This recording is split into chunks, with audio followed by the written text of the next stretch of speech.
Wednesday morning 1 வீக்காக ப்ராப்பராக videos எடுத்து அப்லோட் பண்ண முடியல. என் தங்கச்சிக்கு குழந்தை பிறந்து இன்னையோட 5வது நாள் ஆச்சு. ஹாஸ்பிட்டல்லேருந்து வீட்டுக்கு கூட்டிகிட்டு வந்துட்டாங்க. இதனால தான் ப்ராப்பராக வீடியோ எடுத்து எதுவுமே அப்லோட் பண்ண முடியல. நாளையிலேருந்து ப்ராப்பராக டெய்லி விளாக் அப்லோட் பண்ணுறேன். குழந்தை பிறந்து வீட்டுக்கு வந்த உடனே ஒவ்வொரு ஊரில் ஒவ்வொரு மாதிரி சடங்கு முறையெல்லாம் பண்ணுவாங்க. எங்கள் ஊரில் வீட்டுக்கு வந்த உடனே ஆரத்தி எடுப்பாங்க, சூட சுற்றி வைப்பாங்க. அதுக்கப்புறமா நல்லா சுடு தண்ணி வச்சு அம்மாவுக்கும் பிள்ளைக்கும் குளிக்க வைப்பாங்க. அப்போ தான் நல்லா சோர்வாக இருக்கிறவங்கெல்லாம் நல்லா பிரிஸ்க் ஆகுவாங்க அப்படின்னு சொல்லி குளிக்க வச்சு முடிச்சதுக்கப்புறமா பெரியவங்கெல்லாம் சேர்ந்து முரத்தில் நெல்லெல்லாம் வச்சு அது கூட கருப்பட்டி அருவாலாம் வச்சு அந்த குழந்தைய வச்சு 3 டைம் தூக்கி தூக்கி வச்சு எடுப்பாங்க. அதுக்கப்புறம் சாமி கும்பிட்டு அம்மா கையில் கொடுப்பாங்க.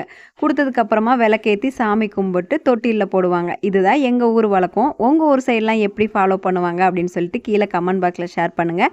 நாளைக்கு ரெகுலராக அப்லோட் பண்ணுற வீடியோவை என்னோடய வீடியோஸ் பிடிச்சிருந்தா லைக் அண்ட் சப்ஸ்கிரைப் பண்ணிக்கோங்க. அடுத்த வீடியோவில் மீட் பண்ணலாம். பாய்.